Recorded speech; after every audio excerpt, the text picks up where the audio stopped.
You are listening to a Clarkesworld Magazine podcast with your host and narrator, Kate Baker. Greetings, Clarkesworld citizens. I hope this podcast finds you well.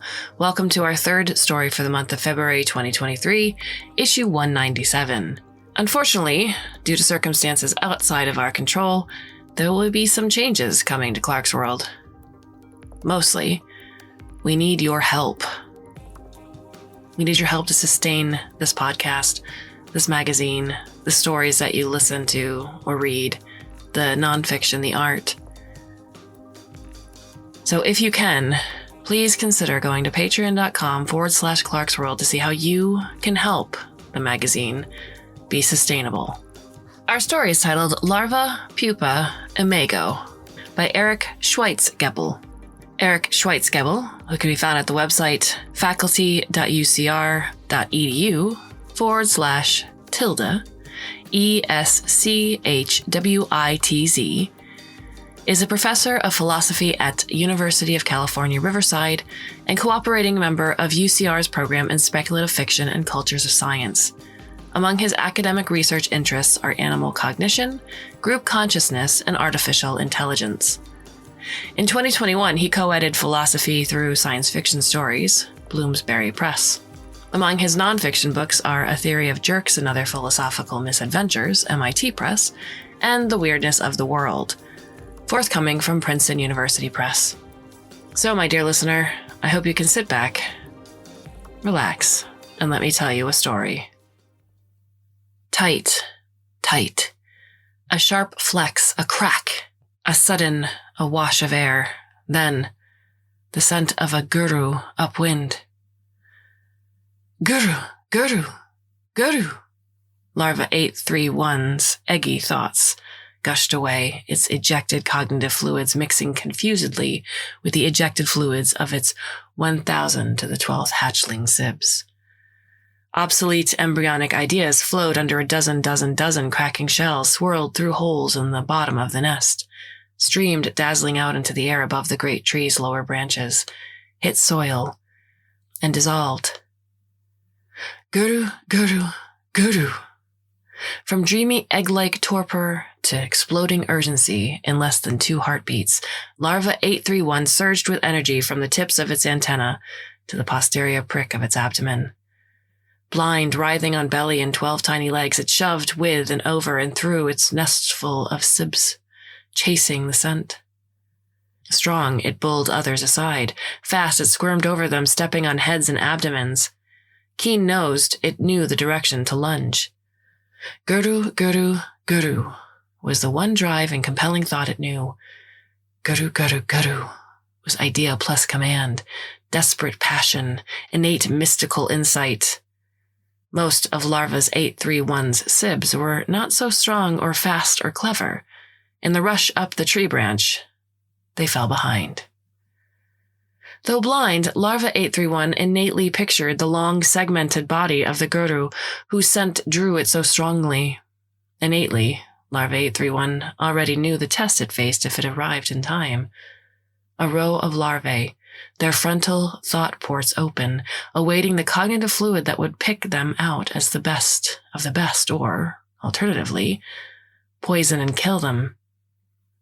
Images surfaced in Larva's 831's mind, leaves and branches, segments and antenna, berries and wings, merging, dissolving, congealing, splitting, reforming, improving. Charging sightlessly guru-ward, Larva 831 did not let these thoughts distract it. Urgent passion left no room for doubt. Not to be tested was also death. Larva 831 nestled between 2 sibs alongside the guru, lowering its head to one of the guru's 200 to the power of 12 feet. Larva 831 dilated its frontal port, eager for the guru's touch, its thoughts a vortex of images. Acorn grass, abdomen, eye spots, dandelion, bark, room hollow, cloud, branch, penis, leg, wind, counselor, soldier, egg. One of the guru's many proboscis, thin, firm, cold, nudged itself through the hole in Larva 831's forehead into the antechamber of Larva 831's brain.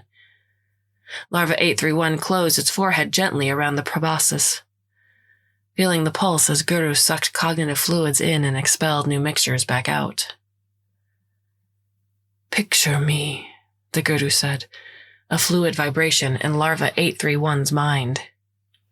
Larva 831 imagined the smooth, long, thin curve of the Guru's silver body, the Guru's 12 dozen elegantly rounded segments, its many thin legs, its large compound eyes full of judgment, its delicate mandibles that needn't fight. Larva 831 trembled in admiration, fear, trust. Guru, judge and keeper of the generations, guardian of innate knowledge. The tip of Guru's proboscis, bathed in Larva 831's internal cognitive fluids and sympathetic hormones, the Guru's emitters and receptors were open to links with Larva 831's tiny curled cognitive processors. Branching tendrils of the Guru's mind intermingled with those of Larva 831. The Guru could taste the larva's thoughts as they occurred, experiencing a shadow of them. "Sun," said Guru, and Larva 831 pictured a sun, bright, over a meadow. "Tree," said Guru, and Larva 831 pictured a huge spreading oak, vibrant, many-branched, with platforms and room hollows. "Sex," said Guru, and Larva 831 felt its heart's race, felt its abdomen heat up, felt a dizziness of confusion, then pictured glorious colorful wings and lean black body, flitting and looping, dodging away in a teasing chase. Larva 831's 12 little legs spun in desire and frustration. "Excellent," said Guru. "You deserve a name and sight. I dub you Bo." Bo felt a rush of fluid into his head.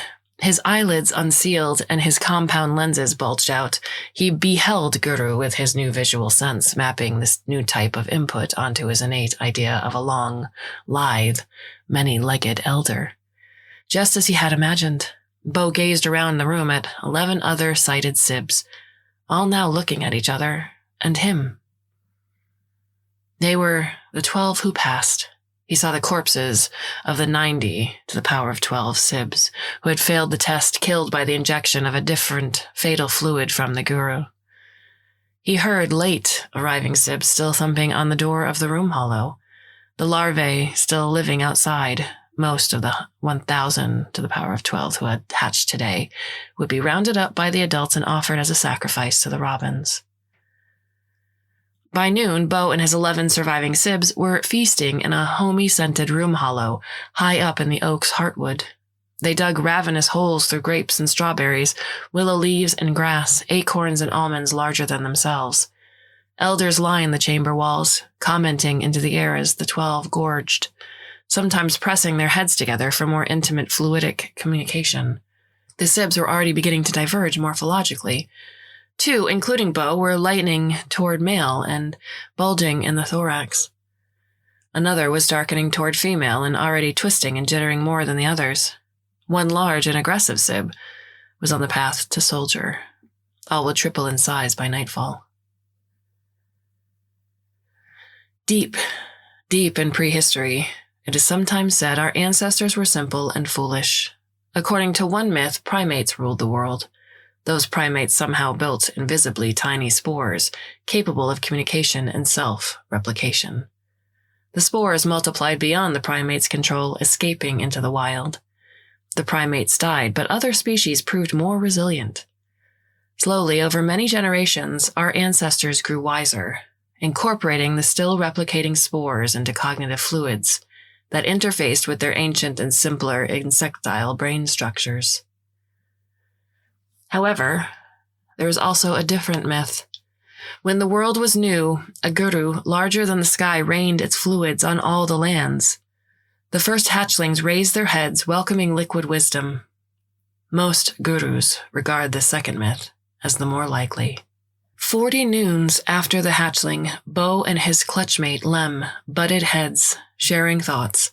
The 2 Sibs were on a school platform on a high branch with a couple dozen other male larvae from other clutches of the same tree. Supposedly, the class was considering Guru Bright Oak's latest thought dump on room hollow architectures. But Bright Oak was famously lax and also quite short for a Guru, with only 40 segments. That's why it had the males. Mostly the boys romped and ate and daydreamed erotica. Architecture, farming, nesting, trade, crafts, civics. It wouldn't do for them to be wholly ignorant, but deep knowledge was unnecessary. The male path led elsewhere.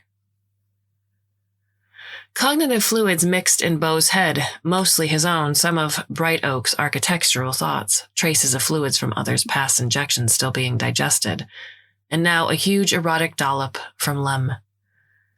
In general, Beau's immune system suspiciously sequestered alien thoughts, trying them out as hypotheticals before allowing them to influence general cognition and action, incorporating what made sense, flushing the rest.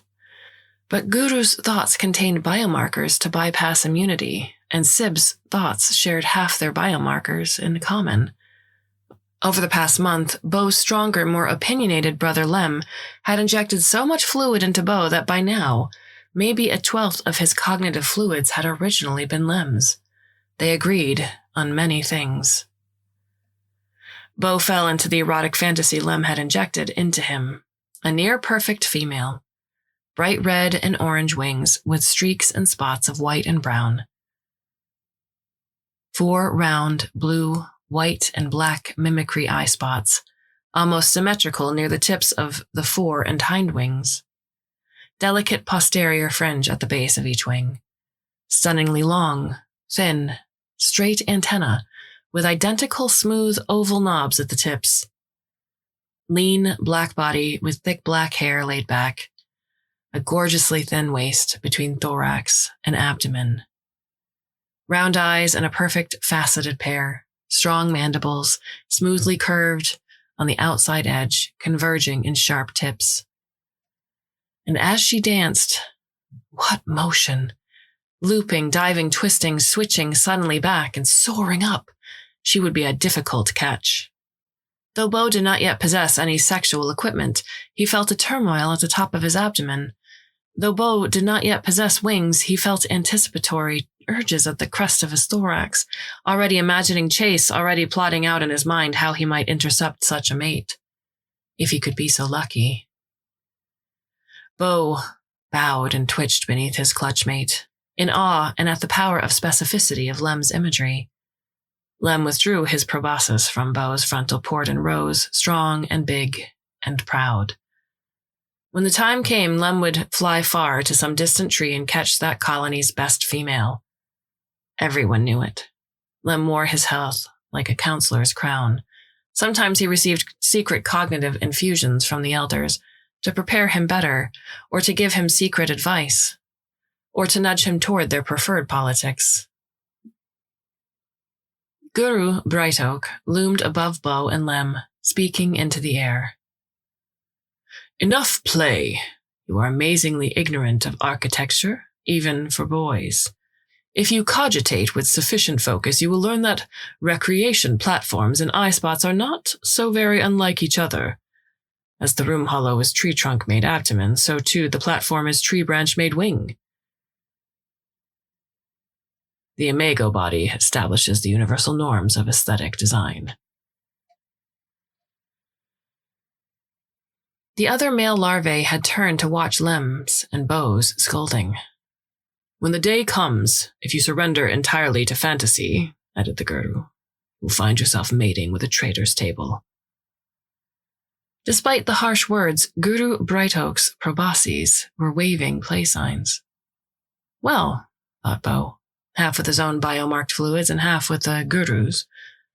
I suppose it's true I ought to know something about architecture. The Guru's most recent thought infusion, still undigested, flowed back into Beau's central cognitive workspace.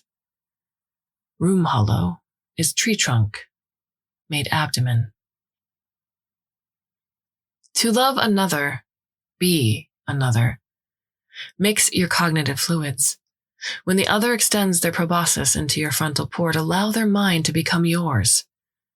Relax your immunity. Open your workspaces.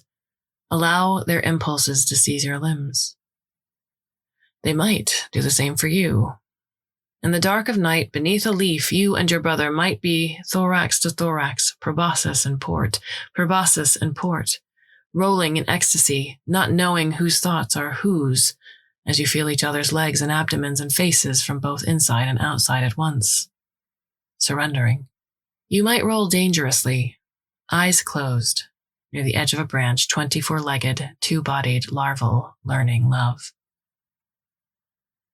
When Lem won the boys' health pageant, Bo felt pride. When the spinnerets below Lem's mandibles began to bulge and drip in precocious readiness to spin silk, Bo's smaller spinnerets felt sympathetically itchy. When Lem spent 5 days away from their home branches for special one-on-one tutelage on how to fly a long mating journey, Bo accepted the cognitive fluid of Lem's memories, and it almost seemed that Bo had been on the same special trip. Half of Bo's genome was in Lem, and maybe an eighth of Lem's cognitive fluids had been Bo's biomarkers. Even more of Bo's fluids had Lem's biomarkers. Both genetically and cognitively, Lem's successes were partly Bo's own. Bo was rooting for Lem, but he was also half jealous. A small part of himself he tried to sequester away. A mix of larvae from the April hatch, males, females, future soldiers, future workers of several kinds, were down on a field trip among the dandelion farms when a bluebird dove. The gurus and adult workers shrieked alarm and released acrid warning scents. "Bluebird, away!" shouted Guru Longmeadow, crawling bodily to the top of Yellow Bloom. "We have met the treaty. You have feasted on enough of our larvae." The bluebird loped up and began to dive back down straight toward the Guru. "The treaty is no more," she said. The larvae cowered beneath the leaves, hardly daring to peek. Adults shielded them or simply cowered with them. Guru Longmeadow stood taller upon the dandelion, defiant, raising its head and long thorax, spreading a dozen forelegs as if daring the bird to snatch it. Wind rushed over the flowers and leaves as the bluebird spread her wings near the bottom of her dive. Bo's tympana ached at the change of pressure. The bird's shadow soared over Bo's leaf and toward the Guru, and Bo wished Lem was with him beneath that leaf instead of hiding 2 dandelions down the row. Until you have seen one that close, you do not know how monstrously huge a bluebird is. Imagination always shrinks them so that they fit in your headspace. Even so diminished, they are terrifying enough. The bird snatched Guru Longmeadow mid-swoop, seizing it neatly in her beak. Longmeadow did not flinch. In its last noble moment, Longmeadow gazed directly into the eyes of the enormous bird, and a 1/12 of a second later, its many-segmented body was hanging broken from the bird's beak as she flapped and soared back up toward the forest. "We will crack your eggs," shouted a farmer after the departing bird.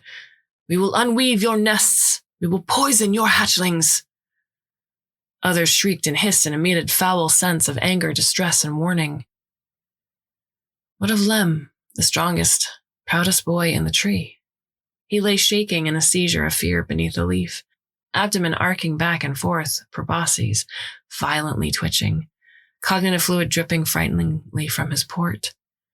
Above him stood a farmer and a larval soldier, staring the rest of the larvae down, daring them to approach or laugh or say a word of criticism, staring especially at Bo, warning him away.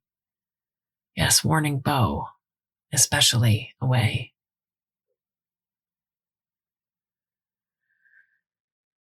The treaty was not, in fact, off. The bird had lied. She was so desperate to feed her hatchlings that dry June that she had defied the interspecies law of forest and farm. The brave Guru was supper for her starving chicks. To show her their intolerance of lawlessness, the bluebirds had plucked the criminal's feathers, given her chicks to adoption, and gathered 2,000 to the power of 8 gooseberries to offer as a token to Bo's people. A joint tribute was held in memory of Guru Longmeadow. Bird and insect met in peace and honor on a neutral outcropping of stones beside a stream. They spoke fondly of each other's virtues, praised the laws, and reaffirmed the treaty. Lem was taken away from the upper northeast branches, away from Bo and from all the larvae Bo knew. They were not told his location and were forbidden to contact him. Nothing was said about Lem's condition. Was he okay? Had the seizure and fluid leakage somehow permanently harmed him? Was he even still in the tree at all? In losing Lem, Bo had lost a part of himself. The cognitive fluids he had given to Lem were still in his brother, assuming they hadn't all leaked out. Now it seemed those fluids would never return. If only Bo could still think with those fluids, despite the distance and disconnection, and know what was happening in Lem's body. Bo felt lonely, single-bodied. He swapped fluids with the other boys sometimes, and of course with the gurus, but it wasn't the same. He couldn't fully relax and trust. The others didn't share as many common genes and biomarkers, nor as many memories, values, and background assumptions. The cognition couldn't fully integrate. Bo treasured Lem's thoughts deep in his mind, trying not to flush or dilute them, preserving Lem's ideas as his own. Bo saved and relished Lem's memories of Leaf and Barry and class and journey, of jokes and erotica, of classmates and gurus and workers and elders, and of Bo himself. When summer solstice came, Bo's hopes rose. It was a tree-wide celebration, and larvae from all branches would meet near the trunk and freely mingle. Surely he would find Lem. He did not. Bo's first and only solstice was no celebration for him. He ignored the rollicking feast. He had no heart to sing the hymns of coming summer. For Bo, the day was only a distracted search. Lem, Lem, Lem, crawling through the crowds, looking at one larval face after another, slowly darkening from joyful hope to fierce disappointment as day faded to night. The most erotic day of the male larval stage is the day of the mating flight of the earlier generation's Imago females. In July, their larvae, who had hatched in November, and who had matured slowly through the lull of winter, emerged from pupation. Workers and soldiers took their adult Imago forms, entering the final stage of life, but much more gloriously, male and female did the same. Males first. Pheromones cloud the tree as the male pupae's body clocks synchronize their day of emergence. The caps of the male's chrysalises loosen, and new male imagos nudge out, all within an hour of each other in the pre-dawn, drying briefly in the breeze, then spreading their handsome pale wings. Workers and soldiers next, farmers, carpenters, borers, stingers, gurus, clerks, helpers, cleaners, maulers, haulers, with specialized body plans or more general-purpose body plans, depending on the chemically emitted feelings of necessity of the tree's adult workers during the time of pupation, less synchronously than the males, over 3 or 4 days. Finally, and best, the females, emerging all at once, within a few minutes of each other at high noon the final day, diving, whirling, twisting, looping around and over and under the branches, releasing sweet scents, humming and buzzing and flapping, challenging males from near and far to catch them and insert a spermatophore. From the male larvae, this is the raunchiest possible pornography. Bo and his classmates stood on the very tips of the branches as far out as they dared to go, watching the mating dances in fascination, drinking in the erotic scents, listening to the flap and hum of female wing, wishing that it was their turn. Bo watched as a female he knew, Gwyn, was caught by a large male. The male looked depleted in the thorax and upper abdomen, as though he had flown for several days from far away. His wings were broad and smooth, and even an elegant pale yellow, so unlike bright and intricately patterned female wings. His lower abdomen was bulging with a gift sack of sperm and nutrients, maybe 1/8 of his body weight. Gwyn had already dodged a dozen suitors, racing them, teasing, and outsmarting them. She would start to slow as if to yield, and then just as they dove, she'd suddenly surge and twist, sending them fluttering past, exhausted. Some had tried again and again before giving up in hopes of an easier catch.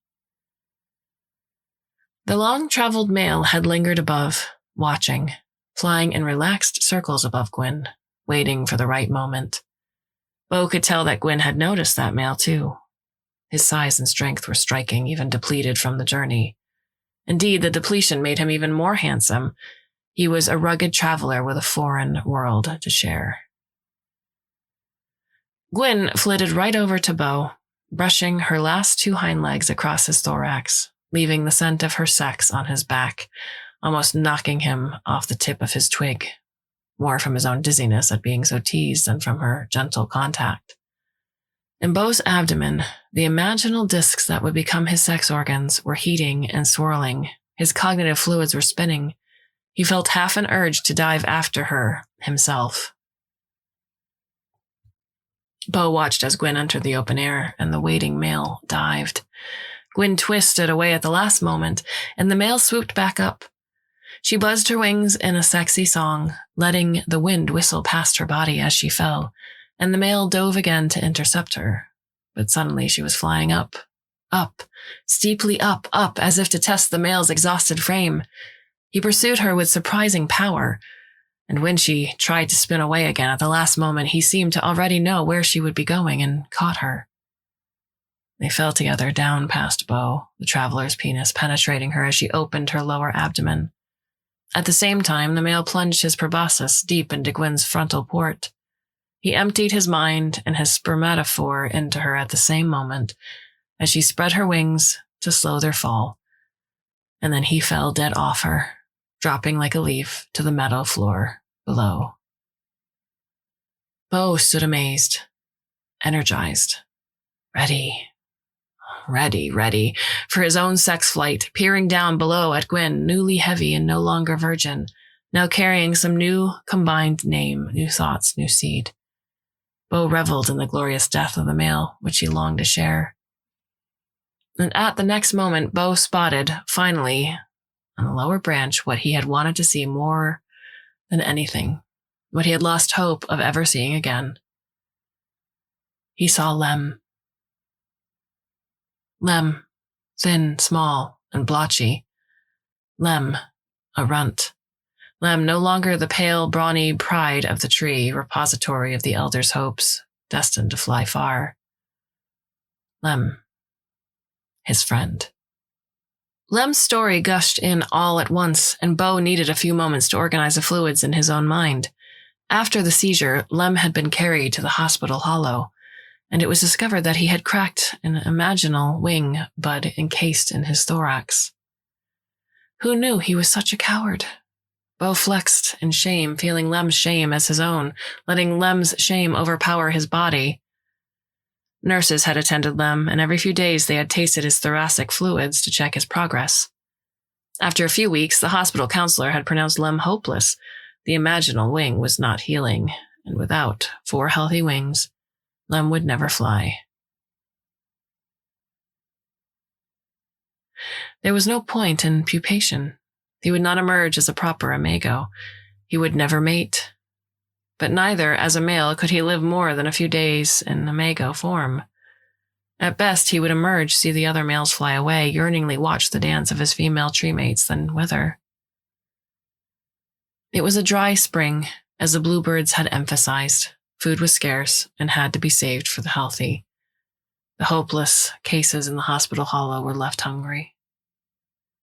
Lem had asked to see today's mating dance as a final pleasure. Then it was decided he would be sacrificed to the robins or jacamars, or perhaps to the bluebirds, who may not have been as peaceful as they seemed. "You didn't ask to see me," Bo asked his brother aloud into the air. A spurt of fluid into Bo's port. "I wanted you to remember me as I was." The image of Lem at his best, winner of the boys' health pageant, flowed into the center of Bo's cognition, an image as much Lem's as Bo's own, arising equally from both of their fluids. This is Lem, strong, healthy, pale, proud. The two larvae traded the old vision back and forth a while in a fluid circle between their minds. Proboscis to port to cognitive center, proboscis to port to cognitive center. Their legs sagged, their bellies rested on the low branch, while all around them their peers and elders were chattering and gossiping and congratulating and swapping fluids about how now completed mating dances, ignoring brother's misery. In the meadow beneath the tree, Bo found the corpse of the magnificent male who had fertilized Gwyn. He called to Lem. It was quite a dance, said Lem, waving his proboscis in a loose oval that was once sad and playful. I guess we saw the best of the day. Lem crawled up to the corpse, then stood atop the shriveled body, which was about the same size as his. He lowered his ventral thorax atop the dead male's dorsal thorax, seeming to take the male's wings as his own. What wings you have, said Bo. How gloriously they spread. Lem quieted, settling himself upon the dead male, seeming to take nothing more in.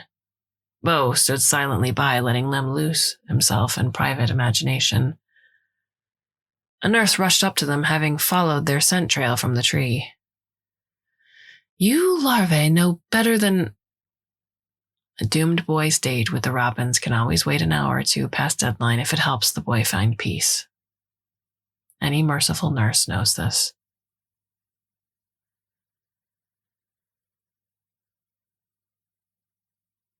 A pupa can only dream. In his cocoon, as his pupal body rearranged itself, Bo's cognitive fluids danced and mixed freely. He dreamed of Lem large and healthy. He dreamed of Lem small and blotchy. He imagined Lem growing, whirling, becoming a gigantic, beautiful, pale yellow imago, larger than the tree. He imagined Lem flapping his wings and tiny, nasty bluebirds scattering in fear. He dreamed of losing himself into blueberries and acorns with a hatchling's passion. He dreamed of long, fluid wisdom flowing through a guru's back, then breaking violently open. He dreamed of droplets of the colony's wisdom circulating through his cognitive sacs, then taking flight with him to another colony. He dreamed of sex. He dreamed of sex 12 dozen ways. He imagined 1,000 to the power of 12 dances and 1,000 to the power of 12 intercepting trajectories. He imagined countless variations of female imago, flowing and merging into each other, their wings, their bodies, their odor, their soft fluttering. He relived Gwen's dance, the failed suitor's shortcomings, the final suitor's success. He wondered if Gwen had not tried as hard to evade the rugged traveler. A large part of Lem still filled Bo.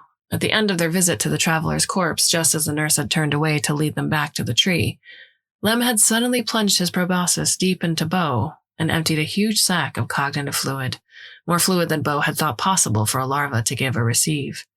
All of Lem's most treasured memories, his former hopes, his preferences and angers and loves and regrets. And then Lem had collapsed unconscious.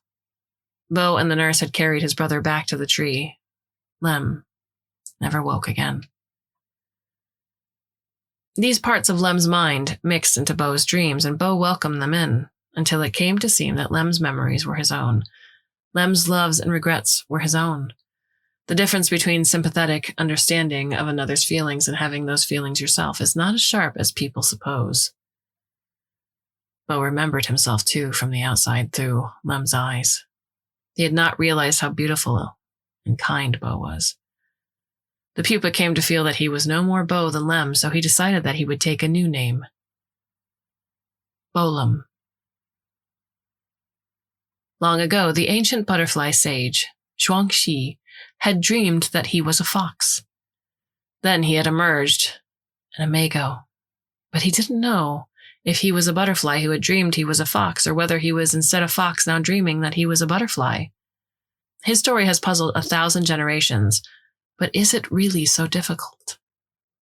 Through every transformation, you are only who you dream you are. There is no stable, enduring self. There are only patterns that change and flow, rebuilding new minds from pieces of the old.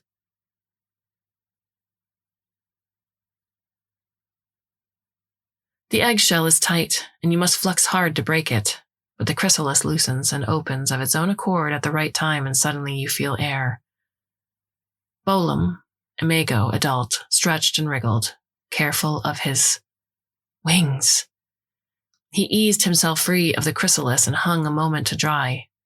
A scent was in the air, a sharp scent, not bad, but almost painfully spicy, a scent that he recognized as the scent of his cousins and sips, and which now said, as it never had before, "Leave. Leave." And so Bolum fluttered out and away, avoiding the other males who were doing the same, launching all in different directions away from the tree. As he flew, he tried to guess who was who. He noticed the shape and size of their new bodies, the spread and color of their wings. Was that Nim, looking so dark yellow? And Yacht, no fall, with this big smooth body rising gracefully up. Bolum felt strong and big. Flying felt good, as easy and natural as crawling, hardly any effort at all. A breeze lifted him from behind, and he soared over the tops of the trees, away from his home, with the rising sun on his left. He would go far.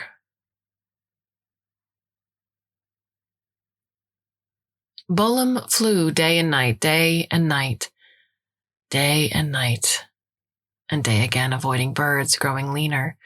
He flew well clear of the nearer inhabited trees, sensing that he might not be able to resist temptation if he smelled the females up close and saw the details of their dances. On day 4, Bolum's spermatophore still felt huge and heavy in his lower abdomen, but the rest of him was thinning. It was time to choose a tree. Near the edge of a cliff above an old river stood a tall, lustrous willow. A sweetness drew Bolum to it, like the scent of almonds and grass and room hollow, but in a package that said, sex.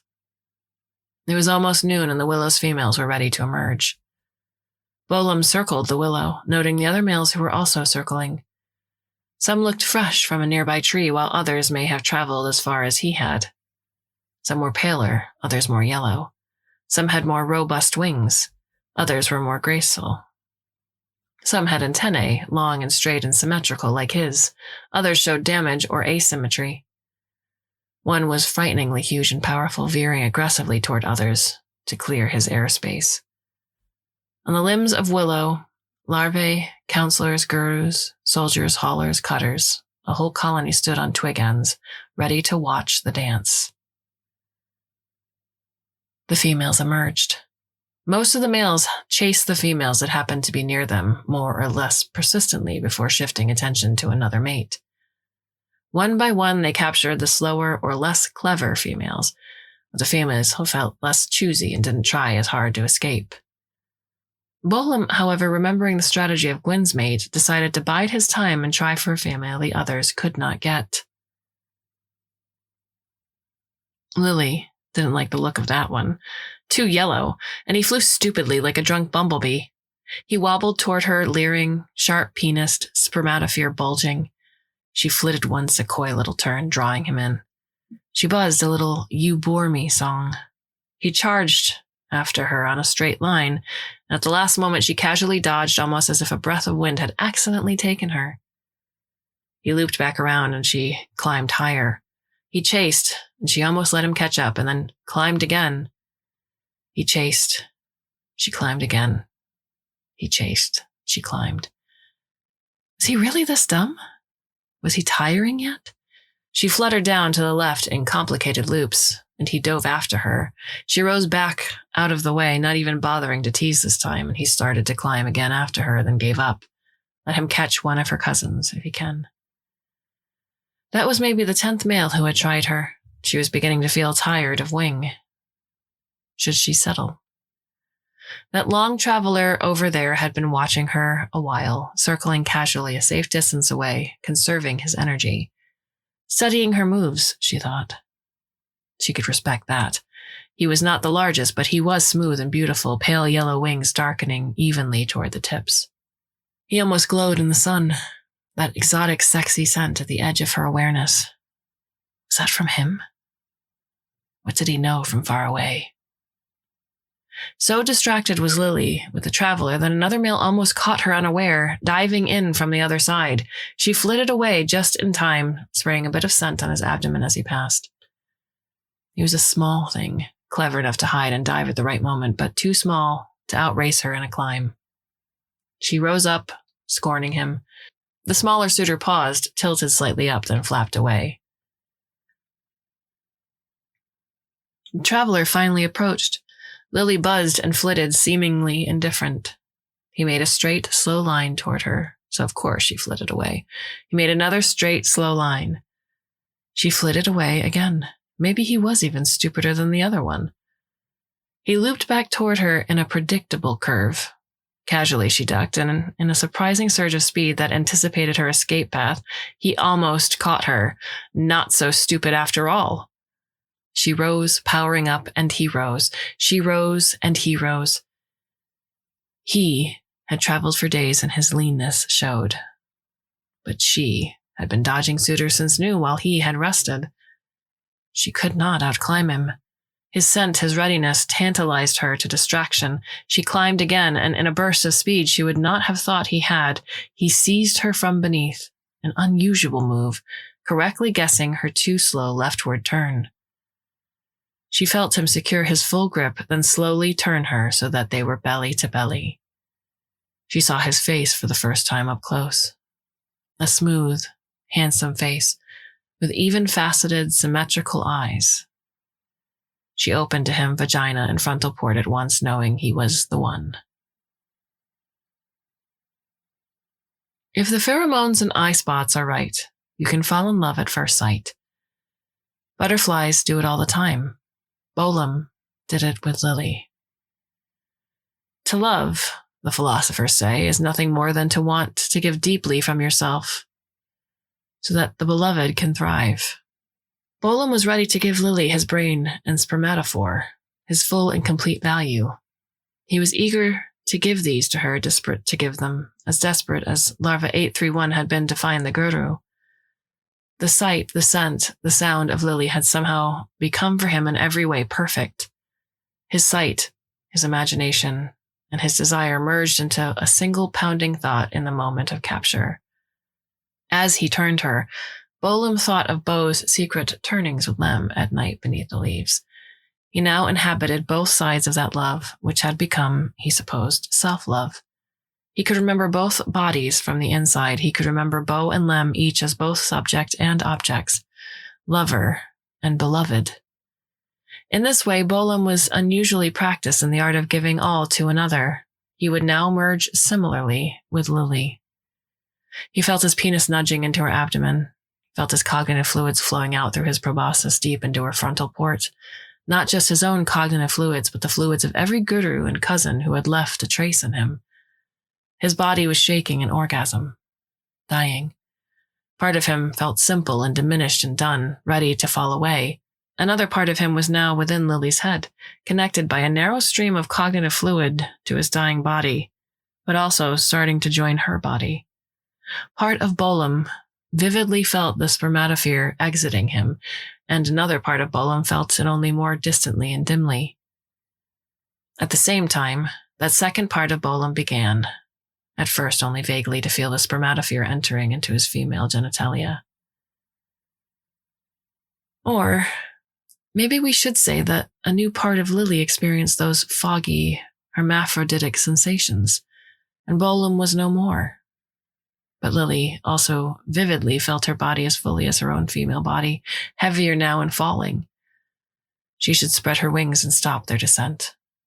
The vaguely paired abdominal feelings in Bolam's transition state were not Lily's vagueness at all. She felt her abdomen more sharply than ever, stretched blissfully with Bolam's seed and nutrients. In denoting only discrete subjects, nouns fail us. Between Bolam and no Bolam, or between Bolam and Lily and the rising Bolilium, was a smear of fading and merging personhood that defied subject-predicate logic. Bolilium would figure it out soon. Bolilium, no longer she or he, but they.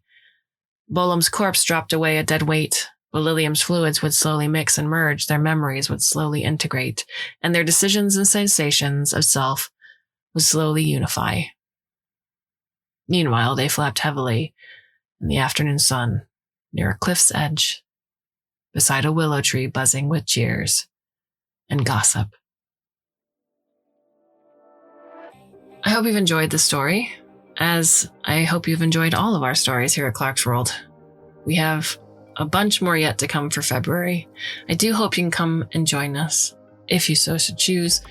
And until then, my dear listener, thank you again for spending this time with me and with Eric, and I bid you a fond and hopefully very temporary farewell.